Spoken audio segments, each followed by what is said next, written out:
Excellent vision technical academy के polytechnic branch में मैं आपका स्वागत करता हूं। बच्चों, हम लोग ट्रांसफार्मर पढ़ रहे हैं। बेसिकली हम लोग सिंगल फेज ट्रांसफार्मर देखे हैं और प्रीवियस लेक्चर में हमने उसका प्रैक्टिकल ट्रांसफार्मर का एक स्कीमेटिक डायग्राम और उसका फेजर डायग्राम देखे थे। आज उसी को आगे बढ़ाते हुए ट्रांसफार्मर का इक्विवेलेंट सर्किट हम लोग ड्रॉ करेंगे। तो इक्विवेलेंट सर्किट ड्रॉ करने से पहले मैं आपसे ये जानना चाहता हूँ कि एक्चुअली इक्विवेलेंट सर्किट होता क्या है ना। जैसे कि आप तो ट्रांसफार्मर पढ़ रहे हो, तो ट्रांसफार्मर का इक्विवेलेंट सर्किट बनाने का मतलब क्या है। तो ध्यान रखना मेरी बात को बेटा। रिप्रेजेंटेशन ऑफ एनी डिवाइस, चाहे वो ट्रांसफार्मर हो, चाहे वो डीसी मशीन हो, चाहे कोई डिवाइस हो, मेरा कहने का मतलब इक्विवेलेंट सर्किट हम लोग बनाते क्यों हैं। तो आप ध्यान रखिएगा, मेरे इस सेंटेंस को जरूर ध्यान रखिएगा। Representation of any device to predict and analyse the performance of the device is defined by their equivalent circuit. Equivalent circuit बनाने का मेन मोटो, मेन एम यही होता है। आपने देखा कि किसी ट्रांसफार्मर में वाइंडिंग लॉस होता है, कोर लॉस होता है, उसमें वोल्टेज सोर्स होता है, उसमें प्राइमरी साइड में सेल्फ इंडक्शन होता है और सेकेंडरी साइड में म्यूचुअल इंडक्शन होता है। प्राइमरी साइड में वोल्टेज इंटर करता है तो सेकेंडरी साइड से इस वोल्टेज से करंट लोड की तरफ बाहर निकलता है। तो ये सारे पैरामीटर्स को अगर हम एक सर्किट में दे दें, एक सर्किट में दिखा दें, तो वही उसका इक्विवेलेंट सर्किट कहलाता है ना।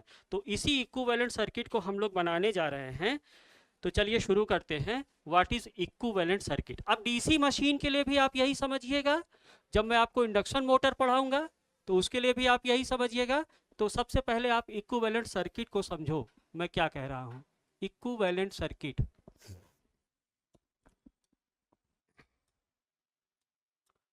इक्विवेलेंट सर्किट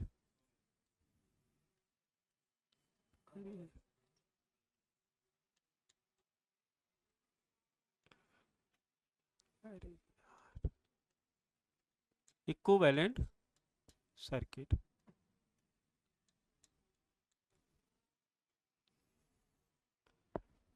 क्या कह रहा हूं मैं। Representation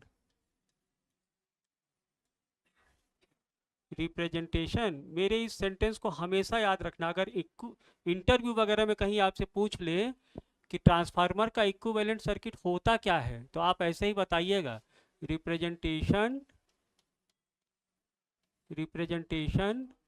of any device, representation of any device, any device by its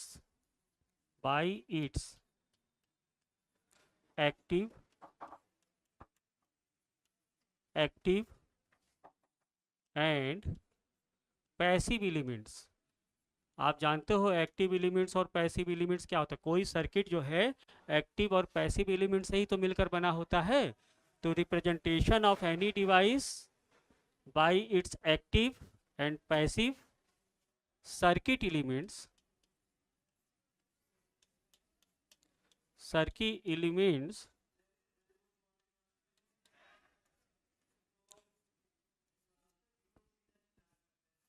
to analyze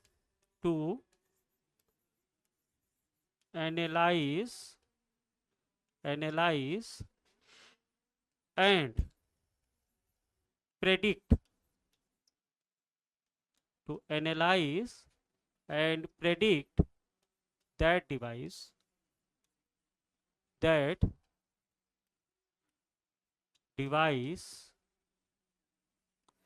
is represented by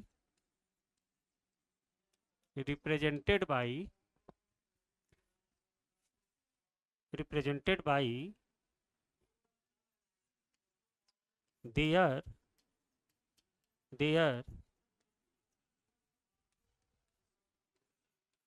equivalent circuit. ये है मेन एम हमारा इक्विवेलेंट सर्किट का। इसको हिंदी में कैसे लिखेंगे, हिंदी में समझिएगा आप।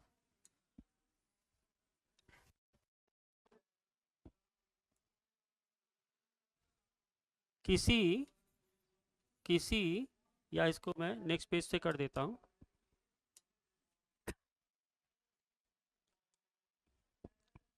किसी, अरे यार, किसी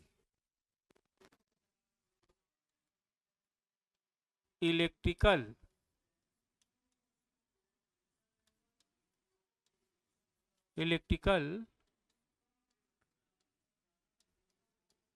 डिवाइस का उसके उसके एक्टिव एक्टिव एक्टिव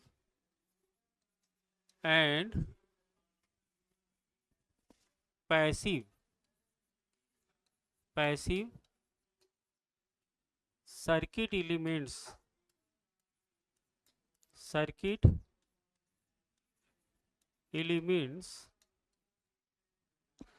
किसी इलेक्ट्रिकल डिवाइस का उसके एक्टिव और पैसिव सर्किट एलिमेंट्स द्वारा निरूपण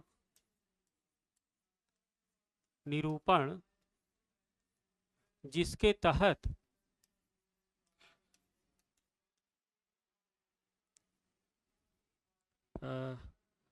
सर्किट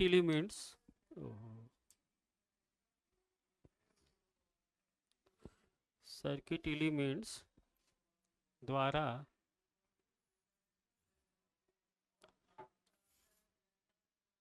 ऐसे लिखिएगा, active and passive circuit elements द्वारा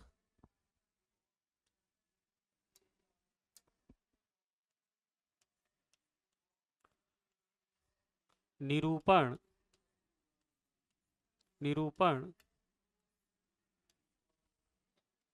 जिसके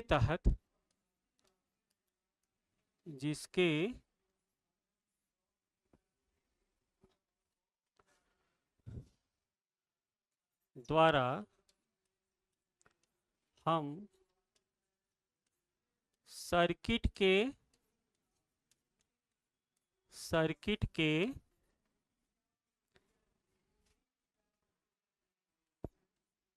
गणनीय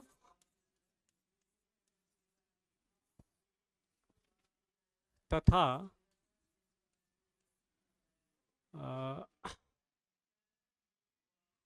संभावनाओं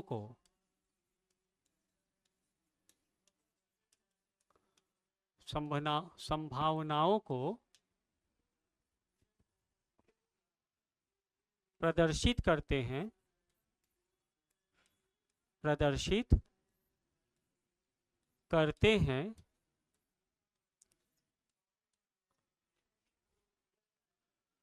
उस डिवाइस का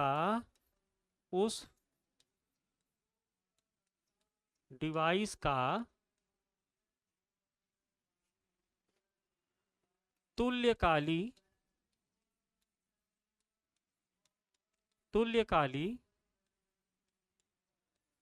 परिपथ कहते हैं। तुल्यकाली परिपथ कहते हैं।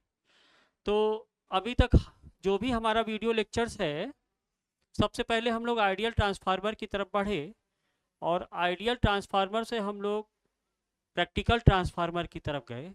तो जब हम लोगों ने प्रैक्टिकल ट्रांसफार्मर बनाया, जनरली हम लोग जो ट्रांसफार्मर लेके चले हैं उसको स्टेप डाउन ट्रांसफार्मर लेके चले हैं, और उसका टर्न रेशियो हमेशा ध्यान रखना कि high voltage turn ratio two low voltage turn ratio होगा।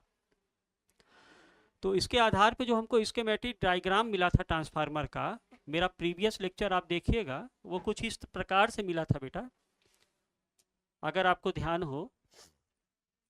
स्टेप डाउन ट्रांसफार्मर के लिए है ना, for step down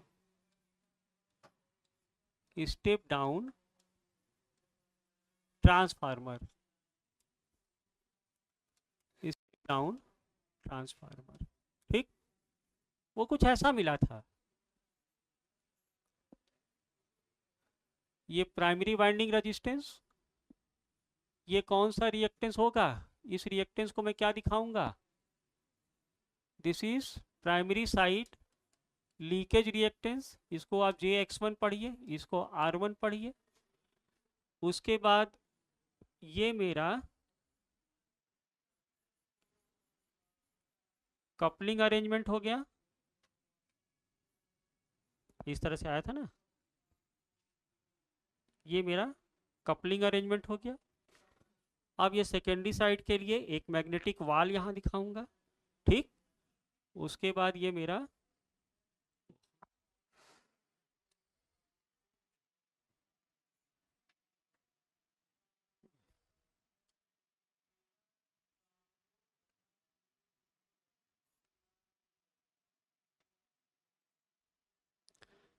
secondary side हो गया, है ना, ये मेरा सेकेंडरी साइड हो गया।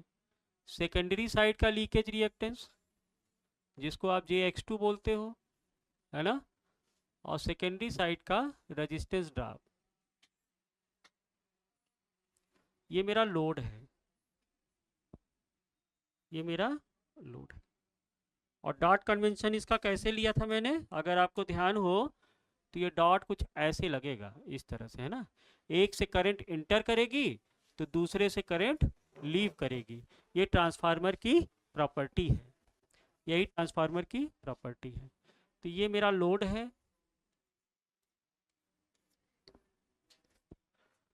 ये सप्लाई वोल्टेज है मेरा V1, यहाँ पे नंबर ऑफ टर्न्स N1, यहाँ पे नंबर ऑफ टर्न्स N2, यहाँ का जो पोटेंशियल ड्रॉप है दैट इज E1 जिसकी पोलैरिटी कुछ इस तरह से होगी, और यहाँ का जो पोटेंशियल ड्रॉप है वो है आपका E2 जिसकी पोलैरिटी कुछ इस तरह से होगी।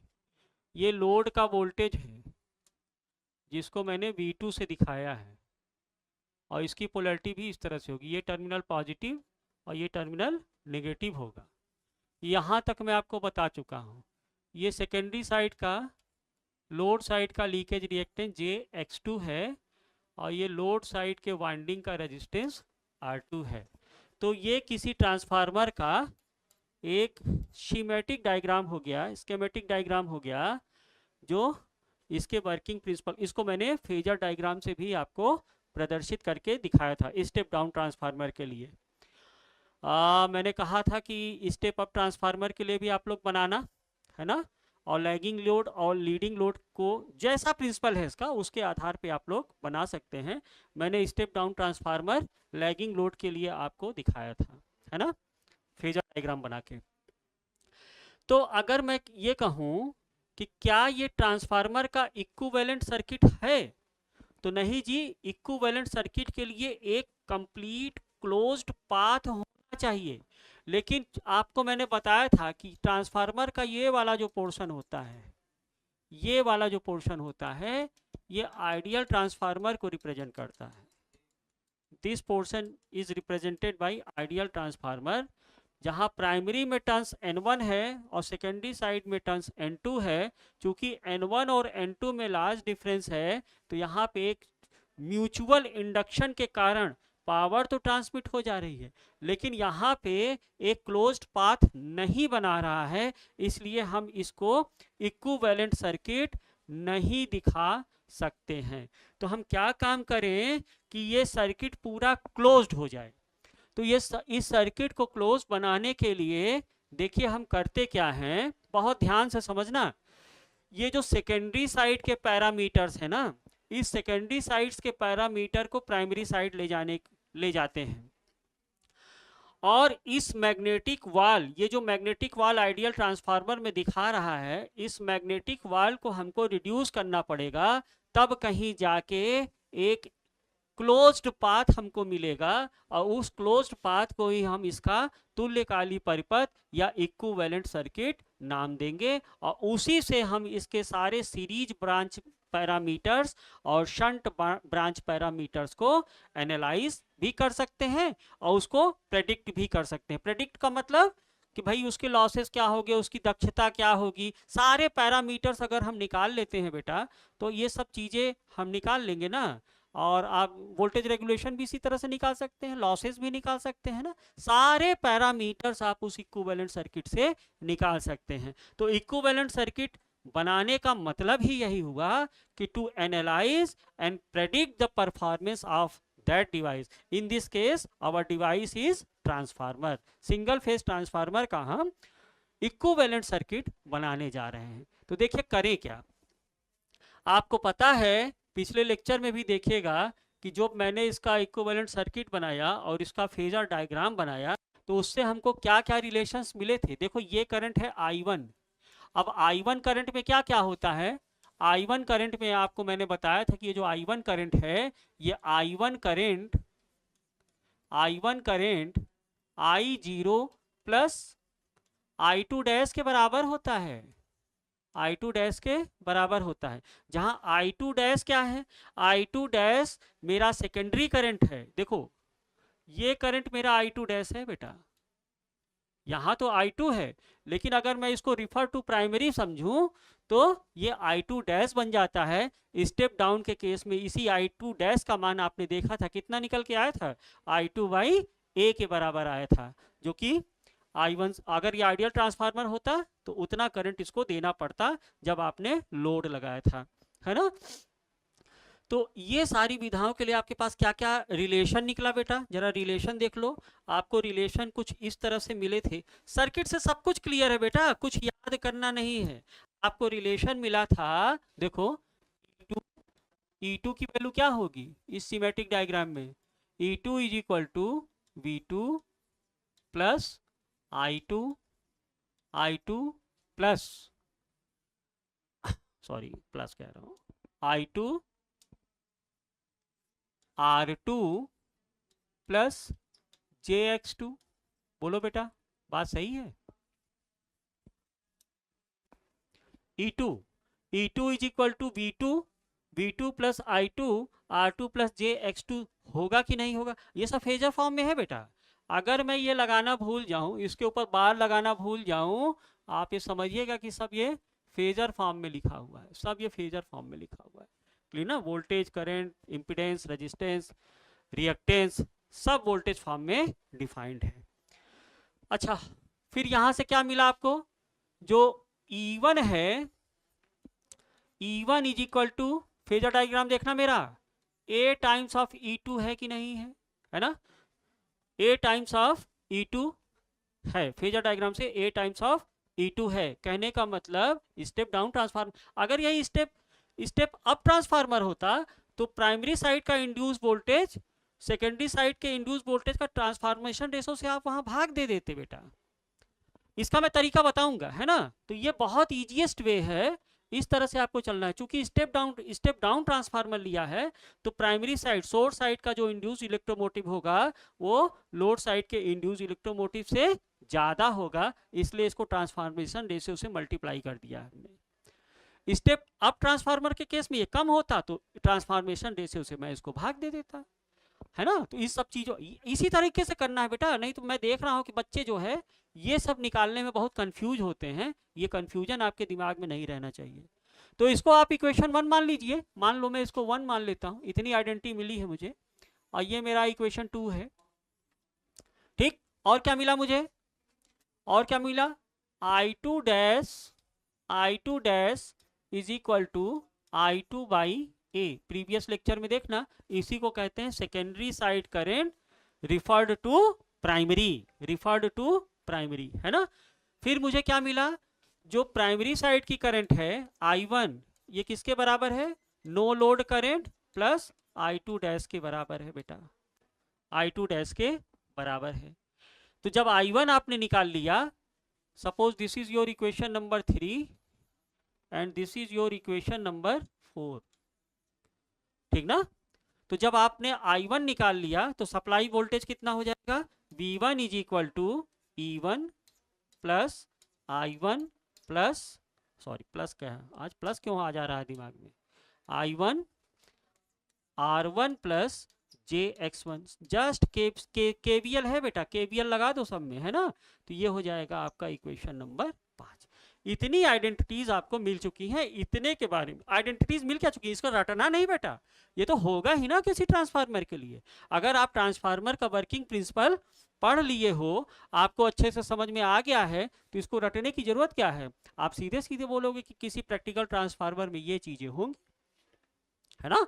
एमएमएफ बैलेंस इसका कैसे होगा वो आपने देख लिया है ना। आइडियल ट्रांसफार्मर के लिए N1I1 minus N2I2 is equal to 0 होता है, लेकिन प्रैक्टिकल ट्रांसफार्मर में कुछ आपको magnetising component, no load current आपको देना पड़ेगा, कोर को आपको एक्साइट करना ही पड़ेगा। तो कोर को एक्साइट करने के लिए आपने एमएमएफ बैलेंस क्या दिखा, N1I1 minus N2I2 is equal to N1I0। I0 current से, जहां उसका I0 क्या है, नो लोड करंट या एक्साइटिंग करंट है, उससे आप कोर को एक्साइट कर रहे हो।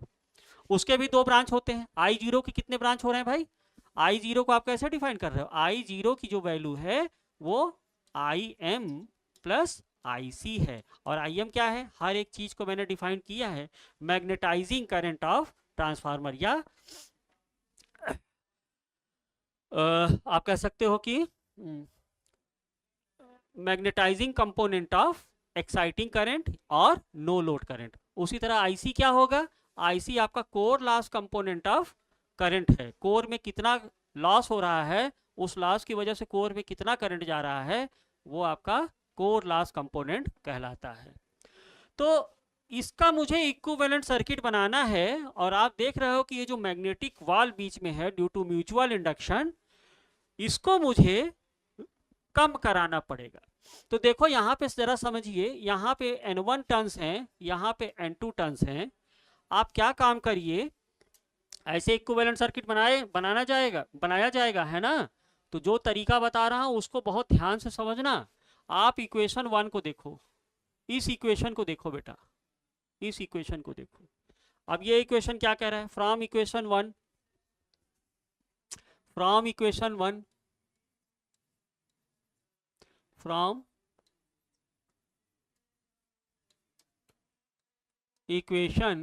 1 आपके पास क्या है, E2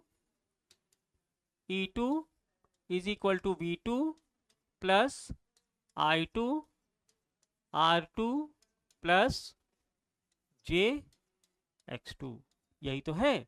आप क्या करो, दोनों पक्षों में ट्रांसफॉर्मेशन रेशियो या टर्न रेशियो से मल्टीप्लाई कर दो। आपको पता है A का मान यहां पर क्या होगा, A is equal to N1 by N2 पता है कि नहीं पता, हम यही लेके चल रहे हैं ना। एक ही सर्किट डायग्राम को अभी हमने लिया है ट्रांसफार्मर के, और उसी सर्किट डायग्राम को हम आगे बढ़ाते चले जा रहे हैं। A का मान यहाँ क्या है, N1 बाई N2। क्यों N1 बाई N2 है, क्योंकि आपको बाई डेफिनेशन मैंने बता दिया कि जो टर्न रेशियो होता है वो number of turns to high voltage winding upon number of turns to low voltage winding होता है। चूंकि यहाँ मैंने स्टेप डाउन ट्रांसफार्मर को लिया है, तो हाई वोल्टेज वाइंडिंग में N1 टर्न्स है और लो वोल्टेज वाइंडिंग में मेरे N2 टर्न्स है। बात क्लियर हुआ कि नहीं हुआ। तो आप क्या करो, दोनों पक्षों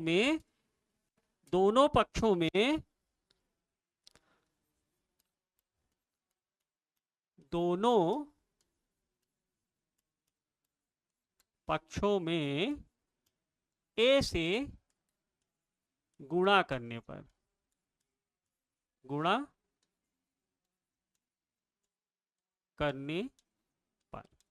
क्या मिल जाएगा आपको मिल जाएगा A E2 is equal to A B2 plus A I2 R2 plus JX2 मिल जाएगा ना। क्यों किया ऐसा, एक्चुअली करने का रीजन क्या है, जरा देखो। A E2 से मुझे क्या मिल जाएगा, A E2 मेरा E2 डैश है कि नहीं है, बोलो। A E2 मेरा E2 डैश बन जाएगा कि नहीं बन जाएगा। E2 डैश क्या है, induced electromotive force of secondary side with refer to primary. इसको पढ़ना सीखो बेटा, मैं सेकेंडरी को प्राइमरी में लाना चाह रहा हूं।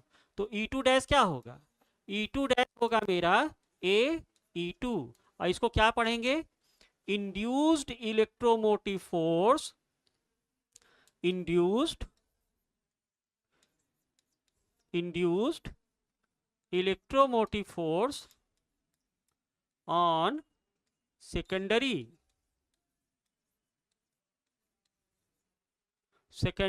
side with referred to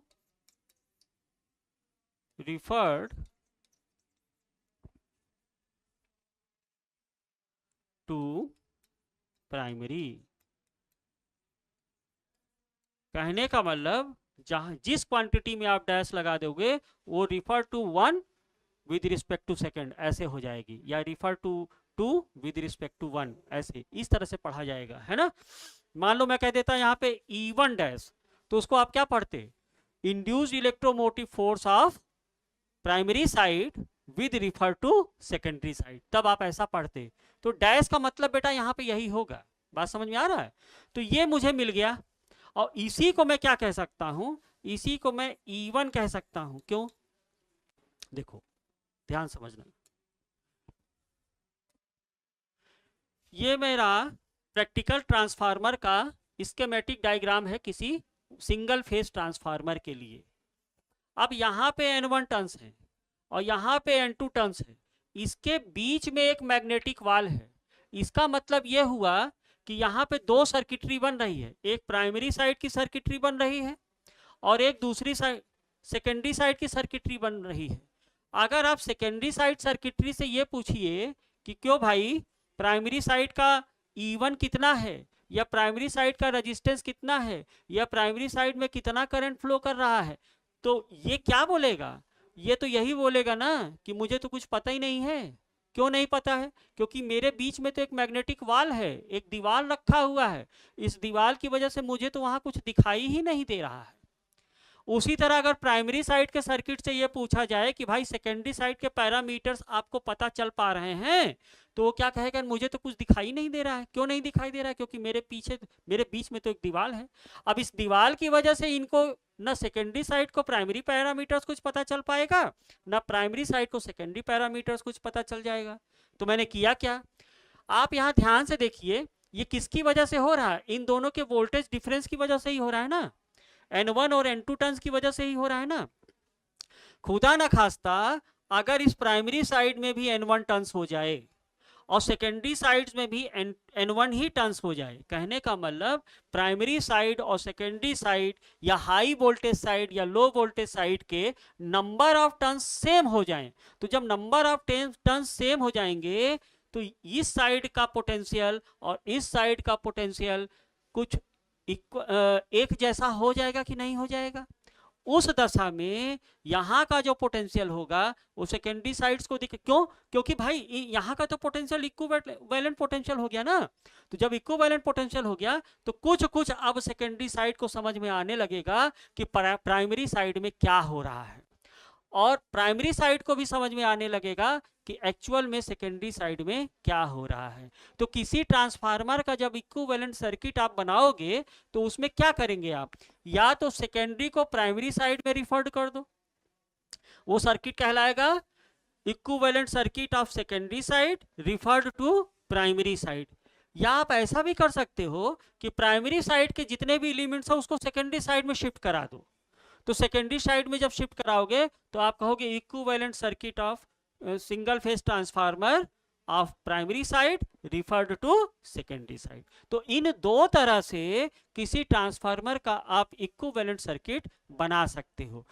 उसके लिए आपको ये मैग्नेटिक वाल को तोड़ना पड़ेगा, उसके लिए इसका पोटेंशियल कॉमन रखना पड़ेगा। तो कॉमन पोटेंशियल रखने के लिए मैंने यहाँ पे इक्वेशन नंबर ऑफ 1 में E2 से टर्न रेशियो से मल्टीप्लाई कर दिया है।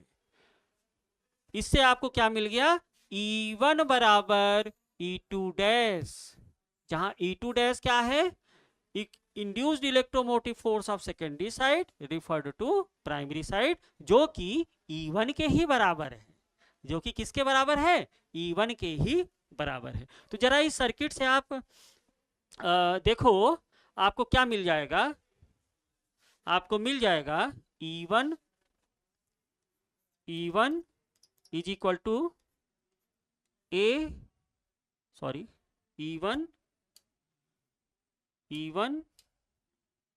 Is equal to E2 dash, और यही आपका है AE2। AB2 को क्या लिख सकते हो आप? B2 dash. जैसे AE2 को आपने E2 डैश लिखा, उसी तरह AB2 को आप क्या लिख सकते हो? B2 dash. यहाँ पे एक काम करना बेटा, यहाँ पे आप I2 को तो रहने देना, A को अंदर ले जाओ, तो ये हो जाएगा AR2 प्लस JAX2, है ना। अब आप क्या करो, इतने वाले पोर्शन में A से भाग दे दो, A से डिवाइड कर दो। तो जब A से यहाँ पे डिवाइड करोगे तो इस ब्रैकेट के अंदर A से मल्टीप्लाई भी तो करना पड़ेगा, बिल्कुल करना पड़ेगा। तो इसी चीज को आप कर लो, तो क्या मिल जाएगा आपको? आपको मिल जाएगा E1 is equal to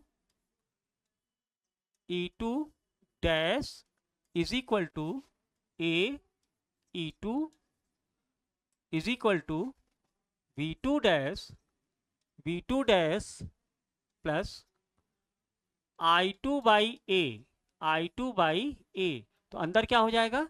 A square R2 plus J times A square X2। Reactive component को हमेशा इमेजिनरी लिया जाता है, पता है कि नहीं पता है ना। इस तरह से आपको मिल जाएगा। तो फाइनली आपको क्या मिलेगा? फाइनली आपको मिल जाएगा E1 is equal to E2 dash is equal to AE2 is equal to V2 dash plus, देखो इस I2 बाई A को स्टेप डाउन ट्रांसफार्मर के लिए क्या लिख सकते हो आप? I2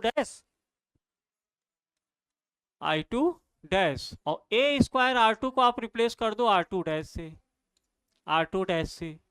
और प्लस A स्क्वायर X2 को आप रिप्लेस कर दो X2 डैश से।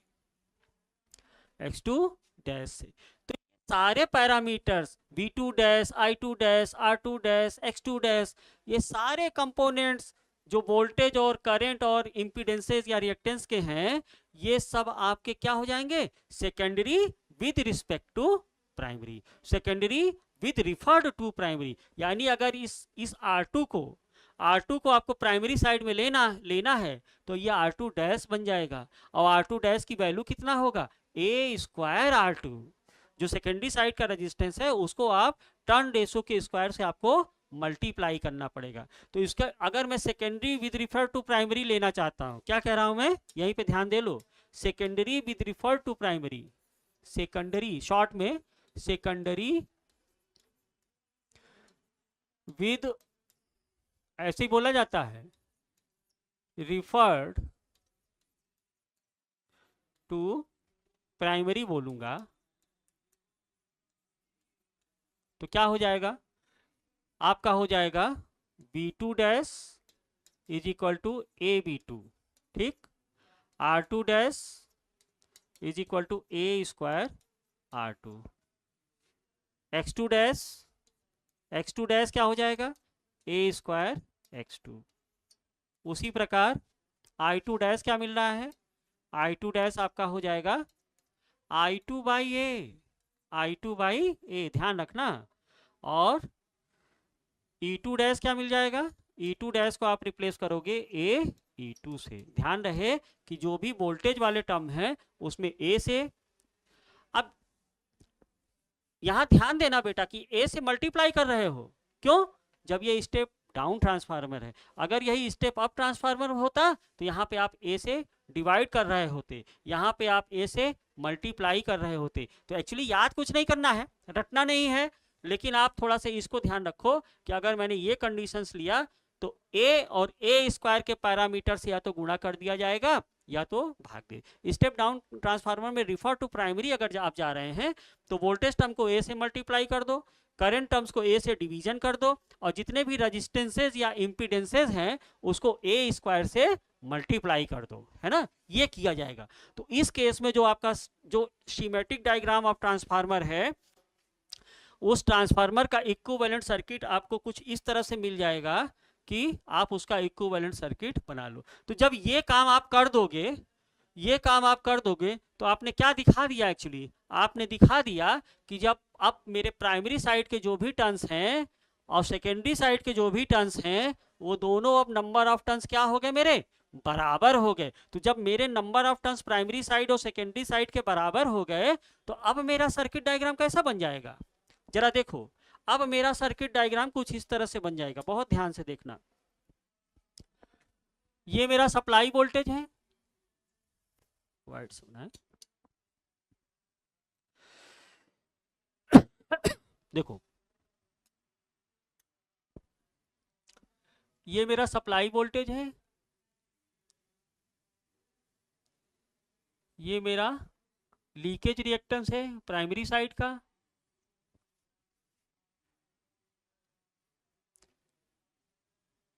ये मेरा प्राइमरी साइड का मैग्नेटिक कपलिंग हो गया, यही मेरा मैग्नेटिक कपलिंग सेकेंडरी साइड्स के लिए भी हो जाएगा। क्यों?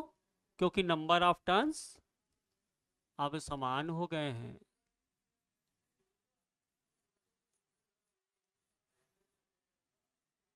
इस तरह से ना, ये सेकेंडरी साइड का लीकेज रिएक्टेंस, ये सेकेंडरी साइड का रेजिस्टेंस ड्रॉप, और ये मेरा लोड हो गया, लोड।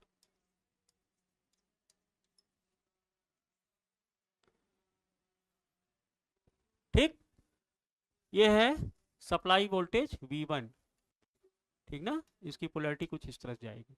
ये हो गया R1, ये हो गया JX1, ये आपका हो गया JX2 और X2 डैश एक्चुअली ना, और ये हो जाएगा अब R2 डैश, ये कितना हो जाएगा V2 dash, this is V2 dash, है ना।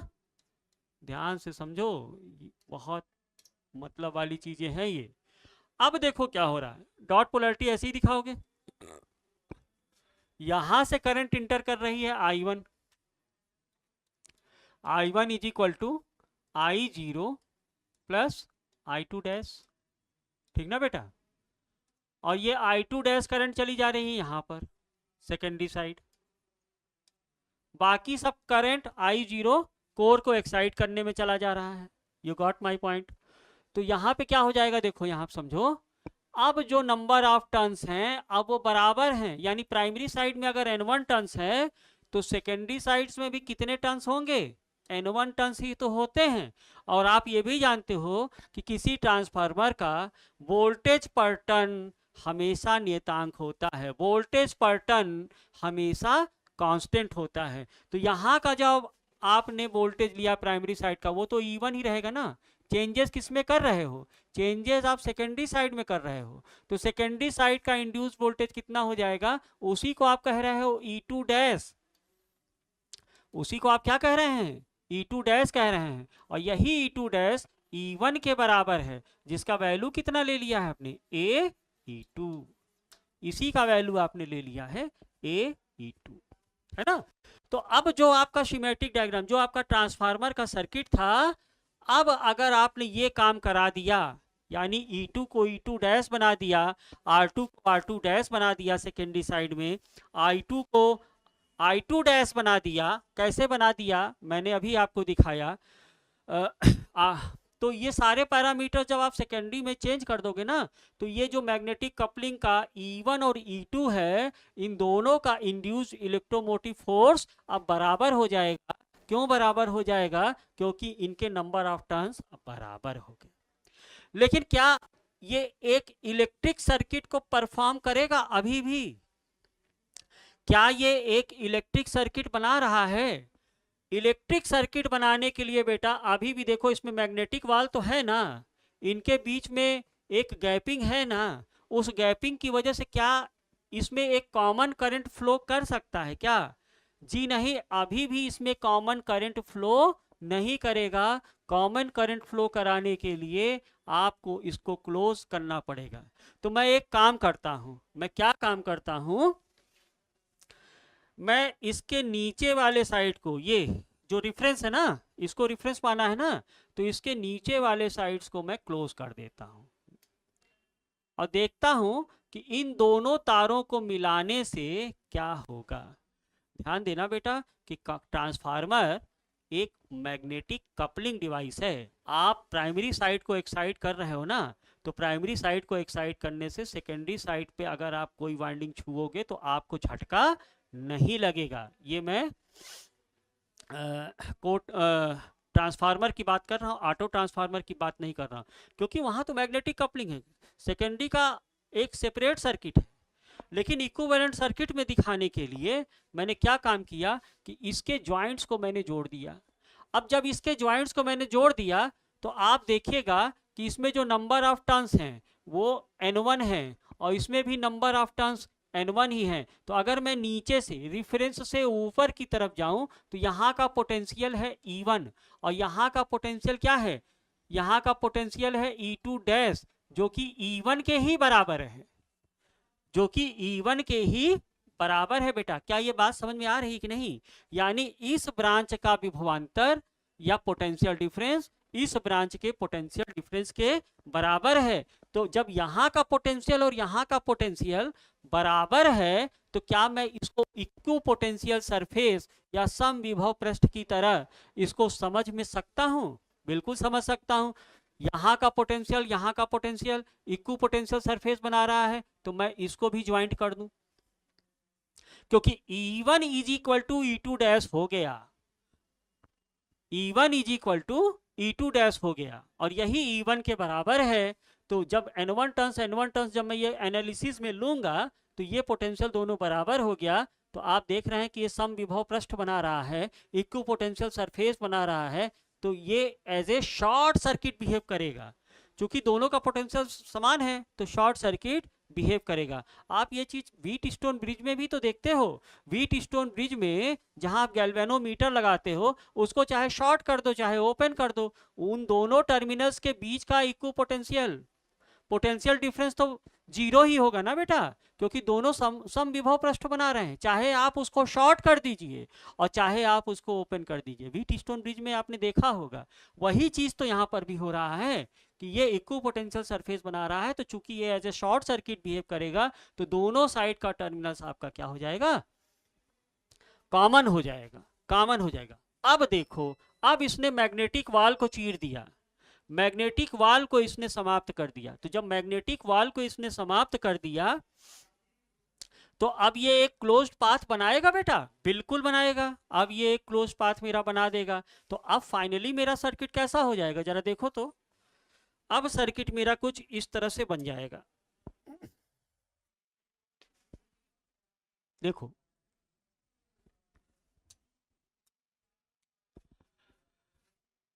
सोर्स साइड,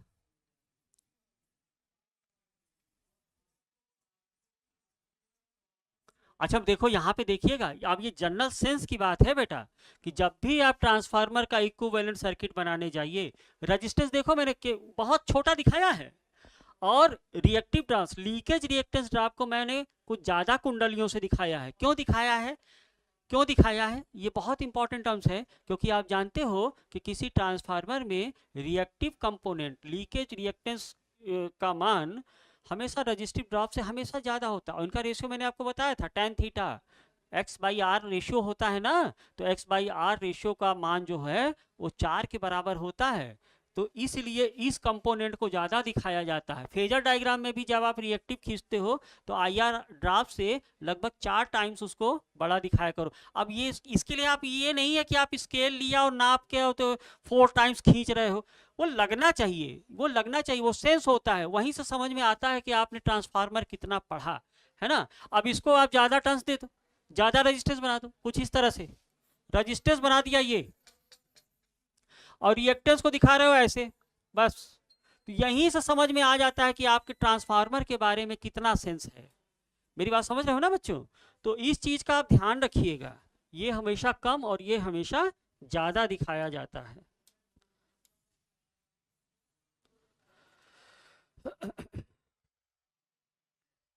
तो जो अब आपका इक्विवेलेंट सर्किट बन जाएगा वो कुछ इस तरह से बनेगा। देखिए ये तो हो गई कॉमन ब्रांच, है ना, ये हो गई कॉमन ब्रांच, खत्म कर दिया आपने इसको। और यहां से, ओहो, यहां से एक रिएक्टिव, अरे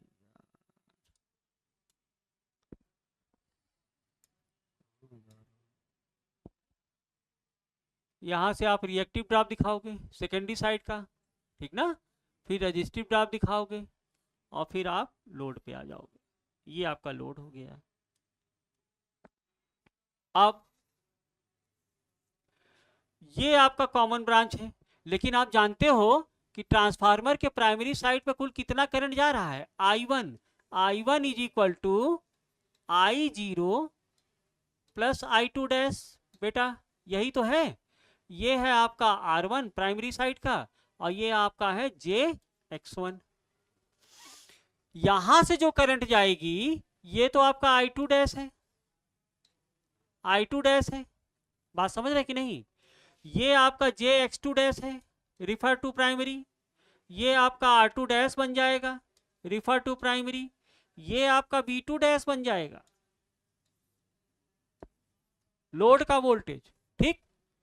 लेकिन आप ये भी तो जानते हो कि जो प्राइमरी साइड से I0 प्लस I2 डैश, तो कोर को एक्साइट करने के लिए एक करंट शंट ब्रांच में भी तो जाएगा।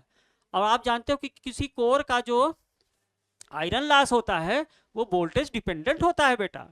AD current loss is directly proportional to voltage का स्क्वायर। पता नहीं आपने ये सब चीजें बेसिक इलेक्ट्रिकल इंजीनियरिंग में आप लोगों ने ये सब चीजें पढ़ी हैं कि नहीं पढ़ी हैं, लेकिन ट्रांसफार्मर के जानने के लिए, लॉसेस को समझने के लिए, एफिशिएंसी को दिखाने के लिए वो हिस्टेरिसिस लॉस और AD current loss, generally iron loss जो है वोल्टेज स्क्वायर के प्रोपोर्शनेट होता है। और अगर नहीं भी पता है आपको तो जब मैं एफिशिएंसी पढ़ाऊंगा ना तो उसमें लॉसेज आएगा, तो जब मैं लॉसेज डिस्कस करूंगा तो उसमें कोर लॉस और वाइंडिंग लॉस होते हैं, उस जगह पे मैं इसको अच्छे से डिस्कस करूंगा। अभी आप बेसिक इलेक्ट्रिकल इंजीनियरिंग में भी पढ़ चुके होंगे कि जो हिस्टेरिसिस लॉस या जनरली आयरन लॉस जो होगा वो वोल्टेज के स्क्वायर के प्रोपोर्शनेट होता है बेटा, जनरली, है ना। तो उसको शंट ब्रांच पैरामीटर्स में दिखाया जाएगा। जनरली हम लोग ये क्वेश्चन पूछ लेते हैं वाइवा वगैरह में, है ना। और जहां पे ये करंट क्या है, ये करंट आपकी I0 होगी, ये करंट क्या होगी, I0 होगी। अब ये जो I0 करंट है जिसको आप नो लोड करंट या एक्साइटिंग करंट बोल रहे हो, ये कहीं ना कहीं तो फ्लो करेगी भाई। तो इसका कहीं क्लोज पाथ तो आपको दिखाना पड़ेगा ना, कि ऐसे लटका के छोड़ दोगे, है ना, कहीं ना कहीं तो दिखाना पड़ेगा। तो आप जानते हो कि ये जो नो लोड करंट या एक्साइटिंग करंट है जो कि 2 से 3% ऑफ फुल लोड करंट है, नॉट मोर देन 5%, है ना, इससे ज्यादा हो ही नहीं सकता, ये ध्यान रखना। तो ये जो I0 करंट है इसके दो कंपोनेंट थे कि नहीं थे, अगर आपको ध्यान हो तो। I0 क्या होगा, I0 का आपने दिखाया है IM प्लस IC, बोलो बेटा। तो इस करंट के दो कंपोनेंट होंगे कि नहीं होंगे, एक होगा आपका IC, एक होगा आपका IC। इसको आप कह दो IC और इसको आप क्या कह दो, इसको आप कह दो IM। अब जरा प्रैक्टिकल ट्रांसफार्मर का नो लोड पे फेजर डायग्राम कंसीडर करो, क्या निकला था, अगर आपको ध्यान हो तो। मैं आपको एक बार फिर से दिखा देता हूं। प्रैक्टिकल ट्रांसफार्मर का जब आपने नो लोड फेजर डायग्राम खींचा था तो ये तो आपका था φm, है ना, ये आपका था φm, ये था आपका V1 बराबर E1 90 डिग्री लीड करेगा, और ये आपका क्या होगा, यहीं पे स्टेप डाउन ट्रांसफार्मर के लिए V2 बराबर E2 आया था, अगर आपको ध्यान हो तो, ठीक ना। और नो लोड करेंट वो आप φm के फेज में नहीं लिए थे बेटा, इस तरह से लिए थे। ये आपका नो लोड करंट था, जहां ये एंगल कितना था, इसी को आप no load power factor angle बोल रहे थे। और इसकी वैल्यू कितना आती है, लगभग 80 डिग्री के करीब आती है, ये मैं आपको बता चुका हूं, है ना। ये करंट है आपका magnetising branch of current IM, जो कि φm के फेज में है।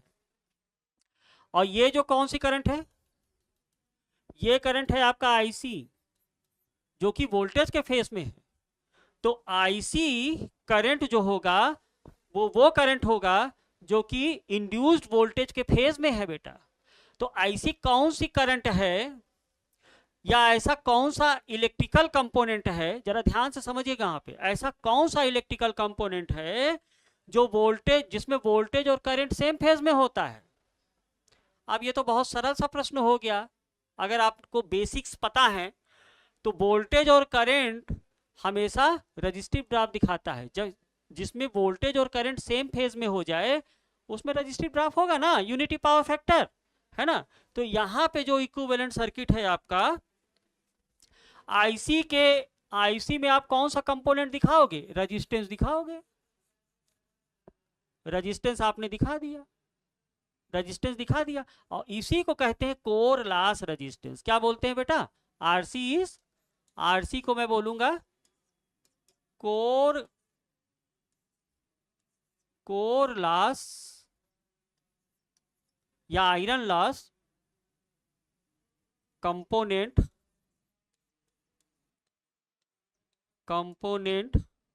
Of resistance. क्लियर बेटा। तो ये कोर लॉस कंपोनेंट हो गया। अब जरा मैग्नेटाइजिंग करंट को ध्यान में रखो। देखो मैग्नेटाइजिंग करंट क्या कह रहा हूं मैं, आईएम करंट ये वाली है ना, ये वाली मैग्नेटाइजिंग करंट है ना। ये करंट इस वोल्टेज से 90 डिग्री लैग कर रहा है कि नहीं कर रहा है, बिल्कुल कर रहा है। तो ऐसी कौन सा कंपोनेंट होता है जिसमें वोल्टेज से करंट 90 डिग्री लैग करता हो। तो जाहिर सी बात है कि वो रिएक्टिव कंपोनेंट ही होगा, है ना, प्रेरण प्रतिघात होता है। तो इसके सीरीज में आप क्या दिखा दोगे, यहां पे आपको एक रिएक्टिव कंपोनेंट दिखाना पड़ेगा इस तरह से। और ये सर्किट आपका अब कंप्लीट हो गया। इसको आप बोलेंगे एक्सएम। एक्सएम को आप क्या बोलोगे, मैग्नेटिक रिएक्टेंस। एक्सएम को क्या बोलोगे,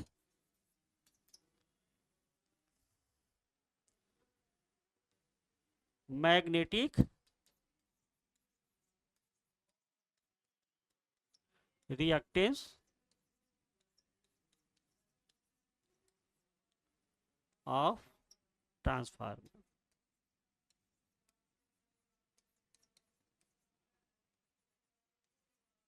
ठीक ना। इसको आप मैथमेटिकली ऐसे भी समझ सकते थे, इसको आप ऐसे मैथमेटिकली समझ सकते थे कि जो आयरन लॉस होता है, आयरन लॉस ये hysteresis loss plus eddy current loss होता है बेटा। Hysteresis loss plus eddy current loss होता है। अब हिस्टेरेसिस लॉस क्या होता है, हिस्टेरेसिस लॉस को आप डिफाइन करते हो, hysteresis loss is equal to ये कांस्टेंट ऑफ प्रोपोर्शनलिटी लगाते हो और क्या हो जाता है बेटा, एफ बी एम की पावर एक्स। अब इसी एक्स को मैं कंस्ट्रक्शन में डिस्कस करूंगा, आने वाला हूं कि व्हाट इज एक्स। एक्चुअली जो ट्रांसफार्मर का जो कोर होता है ना वो सिलिकॉन स्टील का बना होता है।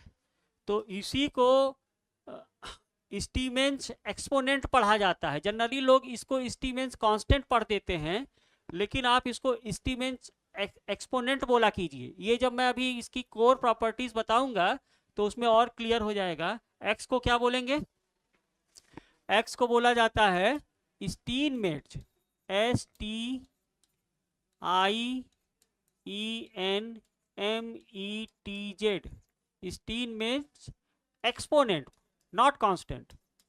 क्यों,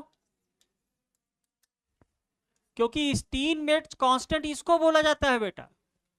हिस्टेरेसिस लॉस या एडी करंट, हिस्टेरेसिस लॉस में जो कांस्टेंट लगाते हो ना, स्टीनमेट्स कांस्टेंट इसको अलग बोला जाता है। और चूंकि ये एक्सपोनेंशियल टर्म है, अब पता नहीं ये सब जानते हो नहीं, एक्सपोनेंशियल टर्म जैसे कहते हो ना, ई की power x, y is equal to e की पावर एक्स। तो ये कैसा फंक्शन है, एक्सपोनेंशियल फंक्शन है ना। तो यहाँ पे ये एक्सपोनेंशियल टर्म है। आप देखे होगे यही x बराबर 1.6 लिया जाता है फॉर सिलिकॉन स्टील, है ना। इसको डिस्कस करूंगा मैं, अच्छे से डिस्कस करूंगा। तो इसको बोलते हैं स्टीनमेट्ज एक्सपोनेंट। और जनरली किसी ट्रांसफार्मर का जो बीएम होता है ना बेटा, बीएम की जो वैल्यू होती है वो 1.5 to 2.5 होता है, 2.5 होता है। तो जनरली मैं मान लूं कि जो बीएम की वैल्यू है, एक्स की वैल्यू जो है वो 2 के करीब है, इस एक्स का जो मान है, एक्स का मान वो 1.5 to 2.5 कंसीडर किया जा सकता है ना। बीएम का वैल्यू भी यही होता है, बीएम की वैल्यू यही कंसीडर कर लेते हैं हम लोग, this is the value of BM.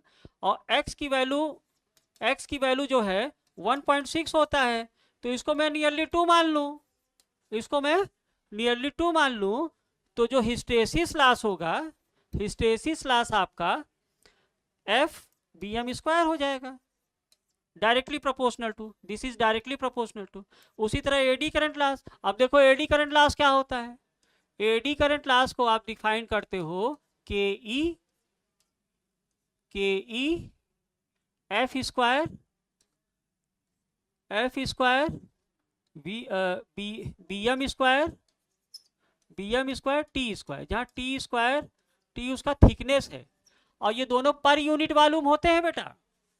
Hysteresis loss और एडी करंट लॉस में जो फार्मूला है ये दोनों पर यूनिट वॉल्यूम के लिए डिफाइंड है। ये मतलब अगर आप कोर का वॉल्यूम बढ़ा देंगे तो ये दोनों लॉसेस बढ़ जाएंगे, है ना। तो यहाँ से देखो, यहाँ से आपको क्या मिल रहा है, PE is directly proportional to f square BM square मिल रहा है कि नहीं हो रहा है। तो in general for a constant frequency iron loss जो होगा, आयरन लॉस जो कि hysteresis plus eddy current loss के बराबर है, it is directly proportional to BM square हो जाएगा कि नहीं हो जाएगा, it is directly proportional to BM square. और आप जानते हो कि किसी ट्रांसफार्मर में जो इंड्यूस वोल्टेज होता है वो क्या होता है, आपने निकाला है √2 pi f phi m into N1। अगर V1 है तो ये N1 हो जाएगा, बोलो बेटा। इन जनरल V बराबर तो यही होगा ना। फाई एम बराबर क्या होता है, phi m is equal to BM into A होता है बेटा, ध्यान रखना। अगर for constant area phi m is directly proportional to A हो जाएगा, phi m is directly proportional to A हो जाएगा। तो आप कह सकते हो ना कि जो आयरन लॉस होगा it is directly proportional to BM square, directly proportional to BM square, या आप कह सकते हो कि it is directly proportional to phi M square, और यही फाई एम स्क्वायर वोल्टेज के डायरेक्टली प्रोपोर्शनल है। तो आयरन लॉस जो होगा वो वोल्टेज के स्क्वायर के डायरेक्टली प्रोपोर्शनेट है, वोल्टेज के स्क्वायर के डायरेक्टली प्रोपोर्शनेट है। तो मैथमेटिकली भी आप इस चीज को दिखा सकते हो, यही चीज मैंने सर्किट डायग्राम में दिखा दिया। अब ये वोल्टेज V1 है ना, ये वोल्टेज V1 है, ये वोल्टेज V1 है, और ये क्या हो गया बेटा, यहाँ का वोल्टेज क्या हो गया, यही है आपका E1 बराबर E2 डैश या A E2 के बराबर है, ये वोल्टेज है ना, ये वोल्टेज आपका इंड्यूस्ड वोल्टेज हो गया। तो ये जो पैरामीटर्स है ना, core loss component of resistance या मैग्नेटाइजिंग रिएक्टेंस जो होगा, ये हमेशा शंट में दिखाया जाता है बेटा। शंट में क्यों दिखाया गया, शंट में इसलिए दिखाया गया क्योंकि ये वोल्टेज डिपेंडेंट क्वांटिटी है, फ्रीक्वेंसी डिपेंडेंट क्वांटिटी। तो फ्रीक्वेंसी की तो बात नहीं है, जो कोर लॉस हो रहा है जनरली ये voltage dependent quantity, AD current loss voltage के स्क्वायर के प्रोपोर्शनेट होता है। और आपको मैंने अप्रोक्सीमेटली दिखा दिया कि जो टोटल आयरन लॉस होगा वो भी वोल्टेज के स्क्वायर के प्रोपोर्शनेट होगा। इसीलिए ये दोनों कंपोनेंट, कोर लॉस कंपोनेंट और मैग्नेटाइजिंग ब्रांच ऑफ कंपोनेंट, ये दोनों हमेशा ट्रांसफार्मर के पैरेलल में दिखाया जाएगा। उसी तरह वाइंडिंग रेजिस्टेंस, किसी ट्रांसफार्मर के वाइंडिंग रेजिस्टेंस और उसके लीकेज रिएक्टेंस जो हैं, फेजर डायग्राम से देखना बेटा। लीकेज रिएक्टेंस को मैंने सीरीज में दिया था, क्यों, क्योंकि ये जो JX1 है वो I1 के सेम फेज में था, फेजर डायग्राम देखना। और जो JX2 है वो I2 के सेम फेज में था, तो ये हमेशा सीरीज में दिखाया जाएगा। तो वाइंडिंग रेजिस्टेंस और लीकेज रिएक्टेंस हमेशा सीरीज में, और कोर लॉस कंपोनेंट जिसमें RC और XM है, that is JXM, it is basically JXM, ये हमेशा शंट में दिखाया जाएगा, क्योंकि ये वोल्टेज डिपेंडेंट क्वांटिटीज हैं।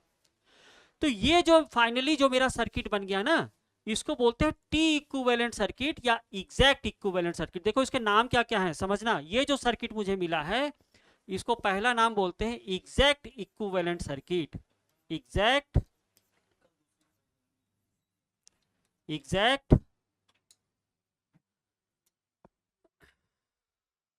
Equivalent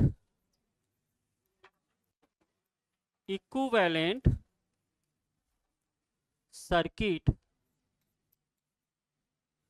exact equivalent circuit of single phase transformer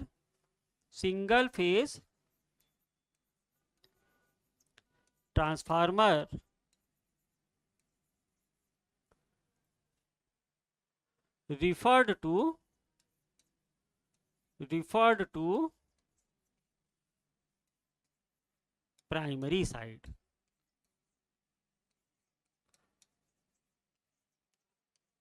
primary side, इसको टी इक्विवेलेंट सर्किट भी बोला जाता है। क्या बोला जाता है? T equivalent circuit.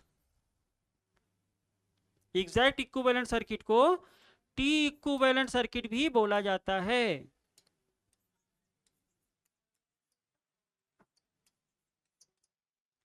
T equivalent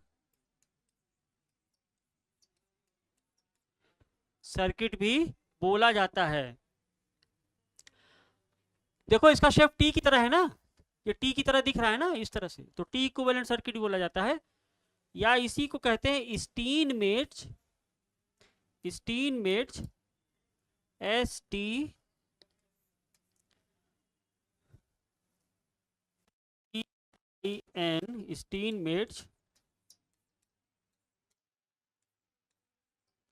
equivalent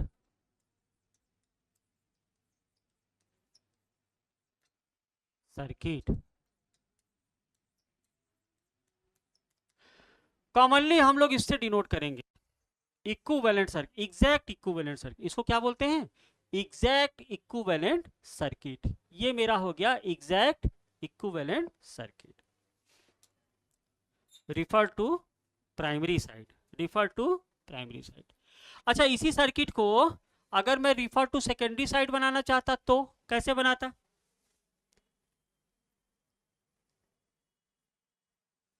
क्या कह रहा हूं मैं? Equivalent circuit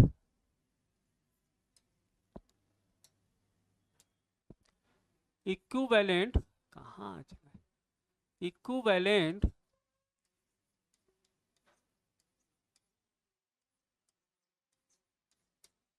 circuit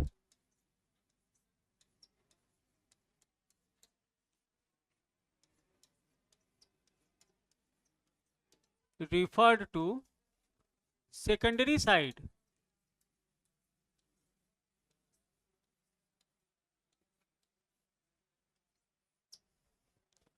secondary side है ना। तब यही सर्किट सेम रहेगा, पैरामीटर्स चेंज हो जाएंगे। देखो कैसे चेंज हो जाएंगे। ये आपका प्राइमरी साइड है ना, ये shunt branch, core loss component. Circuit अभी बिल्कुल वही सही रहेगा। ये है आपका I0, ये है IC, ये है IM, ये है RC, JXM, ठीक ना। ये है आपका I2 डैश, सॉरी अब I2 डैश नहीं होगा, ध्यान रखना, अभी बताता हूँ क्यों। ऐसे बनाते चले जाओ। ये आपका रेजिस्टेंस होगा और यहाँ आपका लोड हो जाएगा।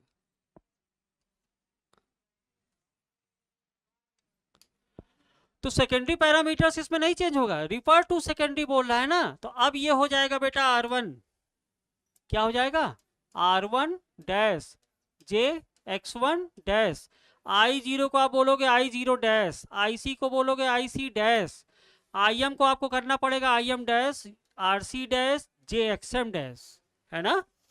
और ये क्या हो जाएगा, ये तो आई टू ही रहेगा। आई वन को आपको करना पड़ेगा I one dash, I one dash, और इसको करना पड़ेगा V one dash, V one dash. बात समझ रहे हैं कि नहीं।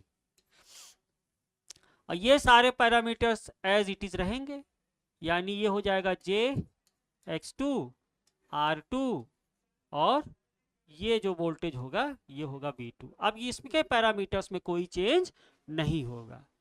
और डैश को कैसे बदलना है, रेजिस्टेंस इंपिडेंस रिएक्टेंस के केस में ए स्क्वायर से चाहे गुणा करो चाहे भाग करो, वो डिपेंड करता है कि कम या ज़्यादा देखा जाता है। कम, हाई और लो याद रखो बेटा, मेरा इन द सेंस यही मेरा तरीका है, कभी गलती नहीं होगी। हाई मतलब हाई वोल्टेज, तो हाई वोल्टेज लो करंट होगा उसमें, है ना। और इम्पीडेंसेस के लिए ए स्क्वायर से तब आपको मल्टीप्लाई करना, हाई के लिए इम्पीडेंसेस में ए स्क्वायर से मल्टीप्लाई करने का। लो के लिए लो वोल्टेज तो आप उसमें ए से डिवीजन कर दो, है ना। यही चीजें हैं। लेकिन जनरली हम इस सर्किट का उपयोग नहीं करते, पूछो क्यों, दिख ही रहा होगा। जरा आपने इसको क्या बोलेंगे, exact equivalent circuit, exact equivalent circuit, equivalent circuit referred to secondary side,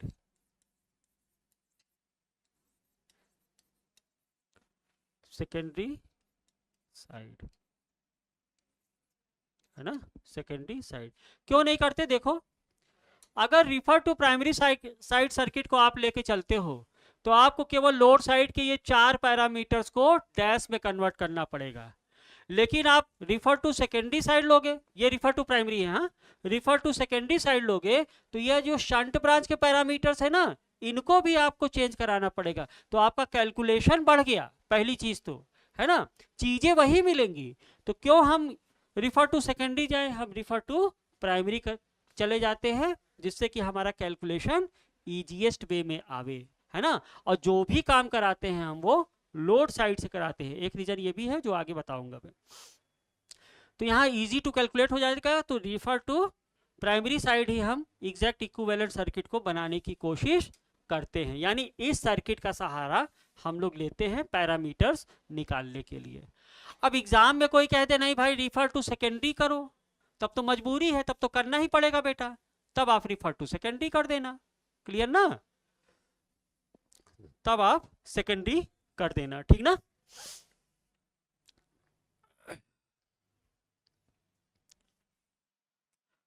तो ये दो सर्किट से आप किसी ट्रांसफार्मर का इक्विवेलेंट सर्किट बना लेते हैं, ठीक ना।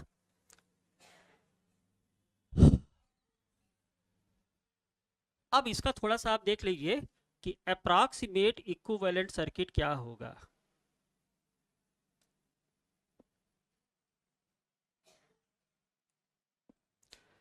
प्राइमरी साइड और सेकेंडरी साइड, है ना।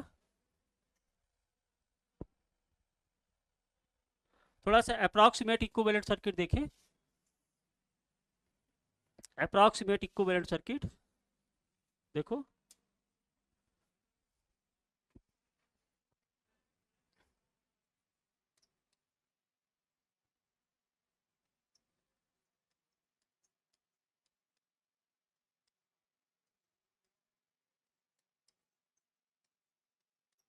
Approximate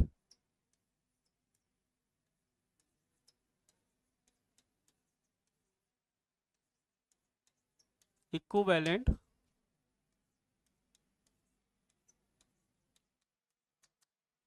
circuit.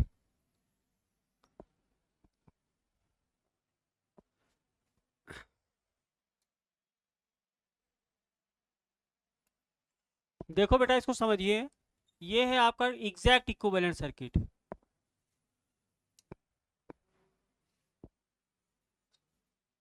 ये है आपका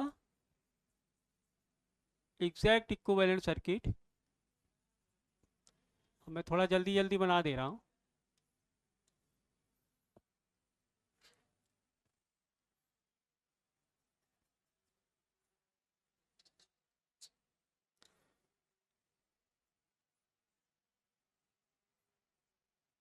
चलिए आपका लोड हो गया है ना। R1 JX1 I1 I1 I0 IC IM RC JXM ओहो X2 डैश ना JX2 dash R2 dash V2 dash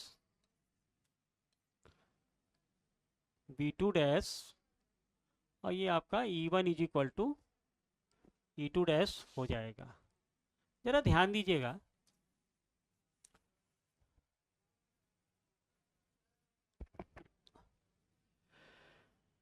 जरा आप ध्यान दीजिएगा कि ये ट्रांसफार्मर का एग्जैक्ट इक्विवेलेंट सर्किट है रिफर टू प्राइमरी साइड।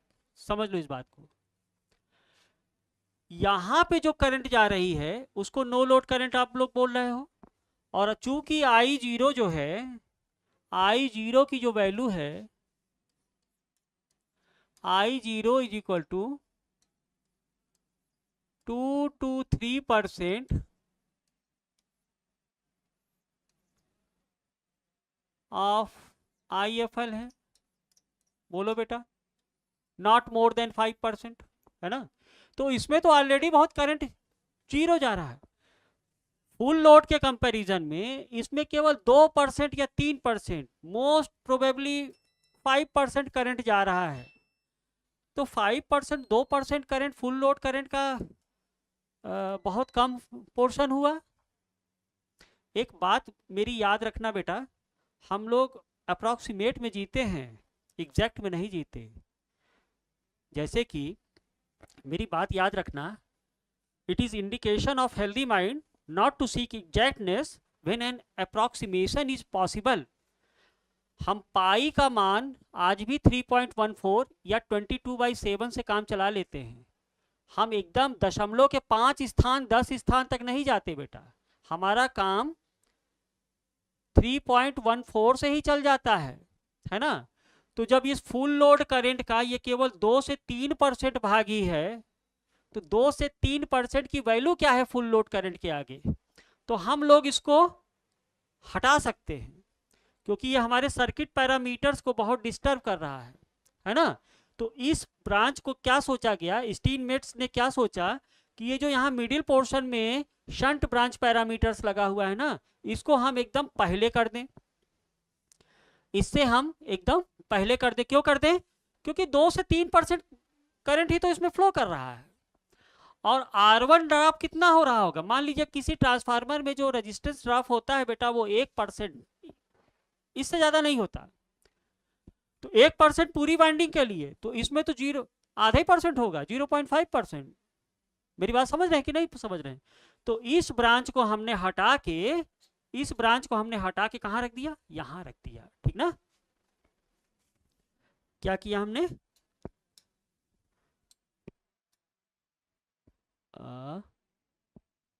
इसको कॉपी करें, यही कर लेते हैं, इतने पोर्शन को कॉपी कर ले, ये है ना, कट, और यहां पे करा दो पेस्ट,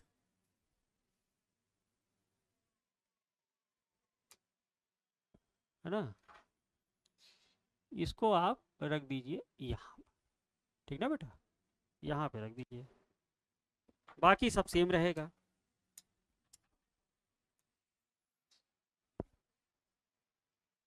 बाकी सब सेम रहेगा। तो यहां से हटा के हमने इसको यहाँ पे रख दिया, यानी आप समझ रहे हैं ना, सर्किट अब आपका ऐसा बन गया।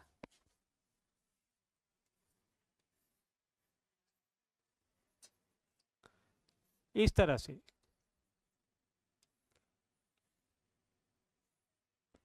RC JXM I0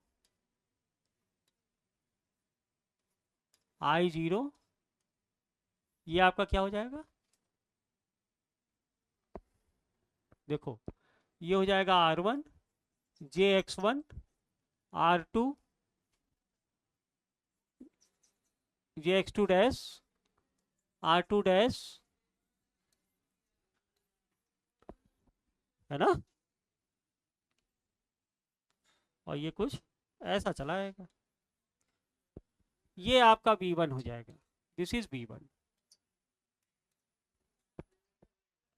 this is V1। तो ये है आपका R1 R1 R2 dash JX1 JX2 dash, है ना।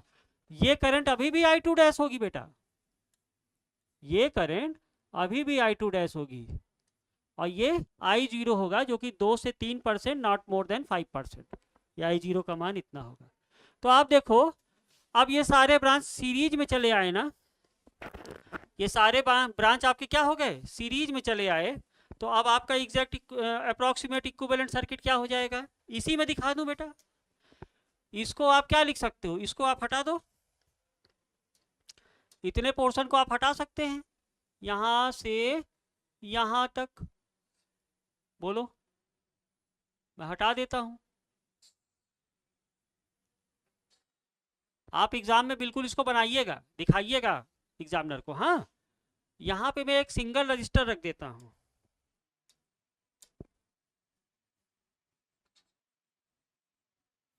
और सिंगल रिएक्टेंस रख देता हूं, जहां पे इसको मैं बोल रहा हूं आर इक्विवेलेंट, और ये हो जाएगा जे एक्स इक्विवेलेंट।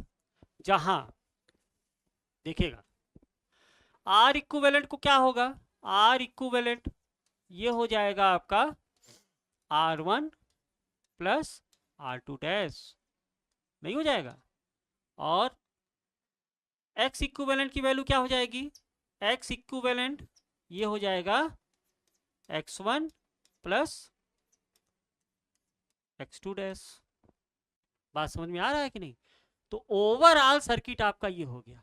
अब यहां पे देखो जरा इस बार एग्जैक्ट इक्विवेलेंट सर्किट को देखिएगा, एग्जैक्ट इक्विवेलेंट सर्किट में यहां गया ना, कहां गया भाई, एग्जैक्ट इक्विवेलेंट सर्किट में अगर आपसे कोई पूछे, ये V1 डैश नहीं होगा बेटा, यहाँ पे V1 होगा ना, V1 होगा एग्जैक्ट इक्विवेलेंट सर्किट बात। एग्जैक्ट इक्विवेलेंट सर्किट में देखो, अगर आपसे कोई पूछे कि सोर्स वोल्टेज का वैल्यू निकालो, तो सोर्स वोल्टेज का वैल्यू निकालने के लिए सबसे पहले आपको क्या निकालना पड़ता, E1 की वैल्यू निकालना पड़ता, E2 की वैल्यू निकालना पड़ता। E2 जब आप निकाल लेते तो E2 is equal to E1 is equal to AE2 रखना पड़ता, दोनों बराबर आते। फिर वहां से आपको E1 की वैल्यू मिलती, तो V1 इज इक्वल टू क्या होता, V1 is equal to E1 plus I1 R1 plus JX1 निकालना पड़ता, तब आपको V1 मिलता। जरा यहां इस अप्रोक्सीमेशन से देखो, इसको बोलते हैं फर्स्ट अप्रोक्सीमेट इक्विवेलेंट सर्किट। ये फर्स्ट अप्रोक्सीमेट इक्विवेलेंट सर्किट है, first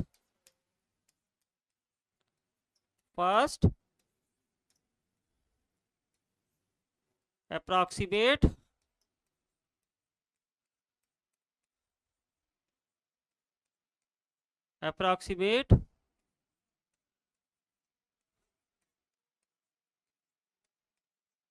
equivalent circuit.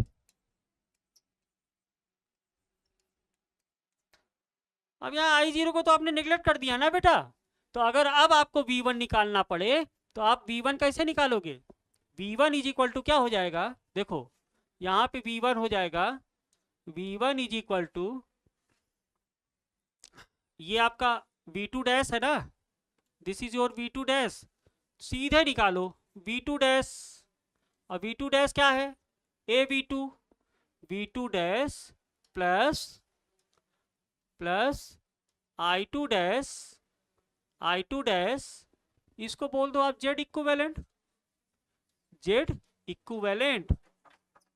Where Z equivalent क्या हो जाएगा आपका, Z equivalent is equal to R equivalent plus JX equivalent, J X equivalent. तो ये आपका फर्स्ट अप्रोक्सीमेट इक्विवेलेंट सर्किट आपका बन गया।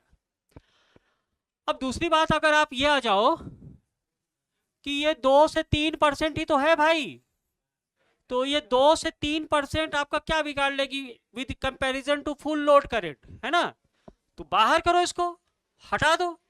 तो जब आप इसको हटा देंगे तो वो आपका कहलाएगा second approximation of equivalent circuit. तो second approximation of equivalent circuit क्या हो जाएगा, देखो। सेकेंड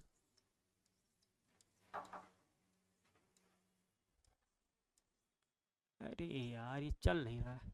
सेकेंड approximation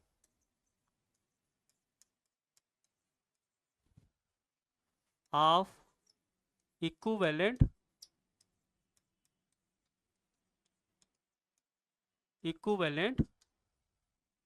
circuit, है ना?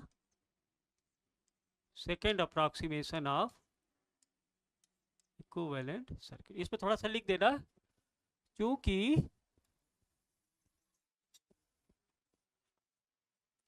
सिंस, क्या लिखोगे, since I0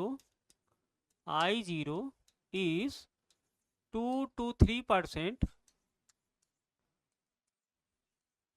not more than 5%, not more than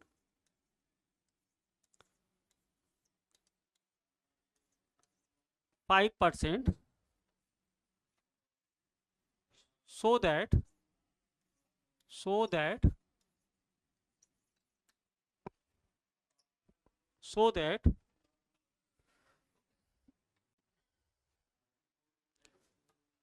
equivalent circuit, या आप सीधे लिखना first approximate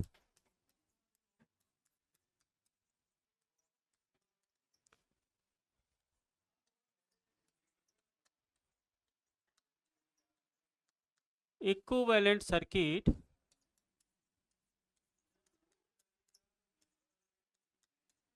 will reduce to अब ये कैसा बन जाएगा, अब सीधे आपका सर्किट इस तरह से बन जाएगा, ये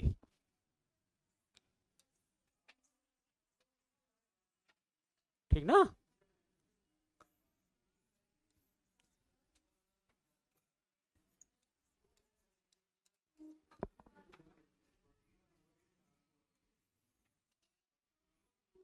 ये है आपका आर इक्विवेलेंट, और ये हो गया आपका जे एक्स इक्विवेलेंट, है ना? ये है आपका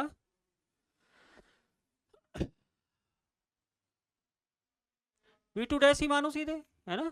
V2 डैश, सॉरी V1, हाँ V1 और ये हो गया आपका V2 डैश। तो अप्रोक्सीमेशन के लिहाज से हम ट्रांसफार्मर को बिल्कुल इस सर्किट में रख, इसको ऐसे भी बना सकते हैं आप, सीधे इतने से दिखाओ, ये रजिस्टिव ड्रॉप हो गया, ये इंडक्टिव ड्रॉप हो गया, और दैट्स इट। ये हो गया ट्रांसफार्मर का equivalent circuit, V1 V2 dash.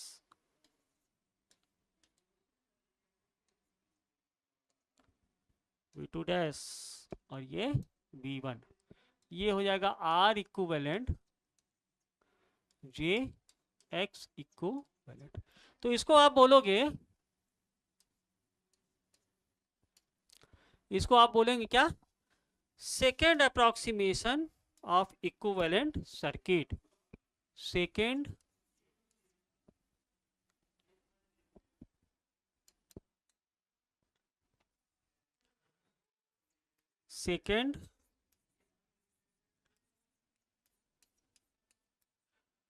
approximate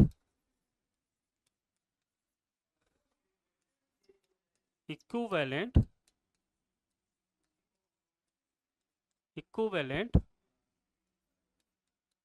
circuit, equivalent circuit. तो ये हो गया। जनरली हम इसी सर्किट का उपयोग करेंगे बेटा, एकदम सिंपलेस्ट वे में, है ना। ये हो गया फाइनली आपका ट्रांसफार्मर का इक्विवेलेंट सर्किट, जिसको आपने रजिस्टिव ड्रॉप और लीकेज रिएक्टेंस ड्रॉप से कन्वर्ट कर दिया, रिड्यूस कर दिया, बाकी तो कुछ इसमें है ही नहीं, है ना। और हम लोग इसमें रजिस्टिव ड्रॉप दिखाते हैं, जरा पावर सिस्टम इंजीनियर से पूछना, वो इसको भी हटा देता है। फॉल्ट एनालिसिस वगैरह जो भी आप कराते हो, इस ब्रांच की जरूरत ही नहीं है रजिस्टिव ड्रॉप को। ये तो हमारी भल मनसाहत है कि हम यहाँ पे मशीन में रजिस्टिव ड्रॉप दिखाते हैं, ठीक ना। ये हमारी भल मनसाहत है कि इस रजिस्टिव ड्रॉप को हम इक्विवेलेंट सर्किट में लेके चलते हैं। पावर सिस्टम इंजीनियर इस रजिस्टिव ड्रॉप को ही हटा देता है, उसका इक्विवेलेंट सर्किट सीधे ये बनता है बेटा, ये। तो आगे हम इसी का फायदा उठाएंगे, एक्स कंपोनेंट होगा, है ना। तो पावर सिस्टम जब पढ़ेंगे तो हम रजिस्टिव ड्रॉप भी हटा देंगे। मशीन में थोड़ा सा इसको लेना पड़ता है, क्योंकि लॉसेज और एफिशिएंसी को हमको कंसीडर करना पड़ता है। और चूंकि हमारा पार्ट है ट्रांसफार्मर, जो है मशीन का ही पार्ट है, हालांकि इसके एप्लीकेशन ज़्यादातर पावर सिस्टम में है, तो हम इतना लेके चलते हैं। पावर सिस्टम जब पढ़ेंगे तो रजिस्टिव ड्रॉप भी इसका हटा दिया जाएगा। तो सेकेंड अप्रोक्सीमेशन को हम लोग ज़्यादातर यूज़ करेंगे, बशर्ते कि जब एफिशिएंसी निकालना होगा, तो एफिशिएंसी निकालने के लिए हम लोग शंट ब्रांच को नेग्लेक्ट नहीं कर सकते, क्योंकि शंट ब्रांच से आयरन लॉसेज जो होगा उसको भी तो कंसीडर करना पड़ेगा, है ना। तो अभी आप केवल एग्जैक्ट इक्विवेलेंट सर्किट में लो, एफिशिएंसी वगैरह के लिए फर्स्ट अप्रोक्सीमेशन वाला सर्किट ले लेंगे। तो ये हमारा फर्स्ट अप्रोक्सीमेशन, सेकेंड अप्रोक्सीमेशन और T equivalent, exact equivalent circuit, ये तीनों इक्विवेलेंट सर्किट हमने लिया। ज़्यादातर हम लोग एनालिसिस पर्पज से इस वाले सेकेंड अप्रोक्सीमेट इक्विवेलेंट सर्किट का यूज़ करते हैं। तो नेक्स्ट चैप्टर में जनरली आप लोगों ने देखा होगा बेटा, ट्रांसफार्मर की टेस्टिंग हम लोग पढ़ेंगे। ट्रांसफार्मर की टेस्टिंग में generally polarity test, open circuit test, short circuit test, Sumpner test, है ना। ये 3 तरह की टेस्टिंग होती हैं। लेकिन जो हम लोग शुरुआत करेंगे, पोलैरिटी टेस्ट जब मैं पैरेलल ऑपरेशन बताऊंगा तो उसमें आपको बता दूंगा, और temperature effect test, Sumpner test जो है वो जब पैरेललिंग बता देंगे तो उसी के इधर उधर बता देंगे, क्योंकि उसमें 2 ट्रांसफार्मर की ज़रूरत पड़ती है पैरेललिंग की। तो कल नेक्स्ट लेक्चर में जो हम लोग देखेंगे that is open circuit test और शॉर्ट सर्किट टेस्ट कैसे कराएंगे, क्या इसका एम है और कैसे ये कराया जाएगा, नेक्स्ट लेक्चर में हम लोग देखेंगे, है ना। तो आज आपने इक्विवेलेंट सर्किट पढ़ा, इसको समझा, है ना। हो सकता है कि 1-2 न्यूमेरिकल लगाया जाए तो और अच्छा क्लियर में होगा, देखते हैं न्यूमेरिकल बन जाएगा, नहीं तो फिर नेक्स्ट टॉपिक से ओपन सर्किट टेस्ट और शॉर्ट सर्किट टेस्ट हम लोग समझेंगे। न्यूमेरिकल इसके बेटा लगाओ, न्यूमेरिकल बहुत इंपॉर्टेंट है ना। न्यूमेरिकल कैसे लगाना है उसको लगाइए आप, बाकी मैं भी लगवाऊंगा आपसे, कोशिश करूंगा, अगर समय रहा तो जरूर लगवाएंगे। धन्यवाद।